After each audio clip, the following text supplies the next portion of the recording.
Hello bachcho, let's set a given question. The question says the displacement time graph for two particles are shown in the figure. The ratio of velocity of A to the velocity of B is option 1, option A 1 है, option B 3, option C 1 by 3, option D root 3. So इस question का जो key concept we need to understand is the concept of displacement time graph. Displacement time graph. So displacement time graph से we can conclude or we can derive two important information.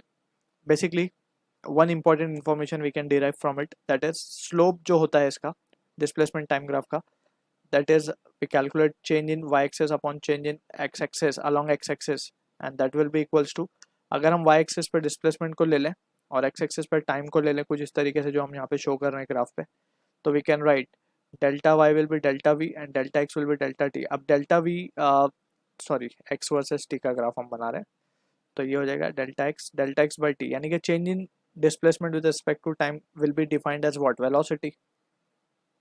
तो यानी कि हमें ये पता चल गया कि स्लोप जो होगा डिस्प्लेसमेंट टाइम ग्राफ का वो हमें क्या देगा, वेलोसिटी देगा. ठीक है. अब delta Y by delta X को अगर हम ध्यान से समझे तो ये लेट्स से ये कुछ इस तरीके से हमारे पास ग्राफ है. This angle is theta, right. हम कोई भी दो पॉइंट कंसिडर कर लेते हैं. इसके ऊपर ये एंगल अगर थीटा है तो ये एंगल भी थीटा होगा बाय करस्पॉन्डिंग एंगल. तो ये कितना जो अलोंग वाई एक्सिस है इसको हम डेल्टा वाई बोलेंगे, अलोंग एक्स एक्सिस को हम बोलेंगे डेल्टा एक्स. तो टेन थीटा यहाँ से हम देख सकते हैं from the figure. Tan theta की वैल्यू क्या लिखी जा सकती है, अपोजिट अपॉन एडजेसेंट. तो इस तरीके से वी कैन राइट स्लोप को हम और भी क्या लिख सकते हैं, it can also be written as tan theta. So this is the basic understanding that we need to have. अब हम सिंपली निकाल सकते हैं, बेसिकली टेन थीटा करके निकाल सकते हैं जैसे हमने यहाँ पे डिस्कस कर लिया है. तो वेलोसिटी ऑफ ए की अगर हम बात करें, so velocity of A will be simply tan theta A and velocity of B simultaneously अगर हम देखें so it will be tan theta B. अब यहाँ पे एक चीज़ हमें ध्यान रखनी है कि theta is the angle made with time axis, right. So A के लिए अगर हम देखें तो टाइम एक्सिस के साथ जो एंगल मेड हो रहा है वो है 30 डिग्री.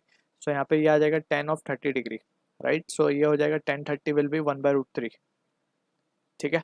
अब वी बी की बात कर लेते हैं. तो ये वी ए तो मिल गया हमें, अब बात कर लेते हैं वी बी की. सो वी बी के लिए वी कैन सी ये एंगल 30 है तो ये पूरा एंगल कितना होगा टाइम एक्सिस के साथ, 60 डिग्री होगा. सो यहाँ पे हम लिखेंगे 10 60 डिग्री. तो हमें ध्यान रखना है कि हमें एंगल स्लोप जो है किसके साथ एंगल बना रहा है, एक्स एक्सिस के साथ. तो along X axis we need to take the value. तो यहाँ पे ये 30 डिग्री है तो ये 60 होगा बिकॉज टोटल 90 डिग्री है.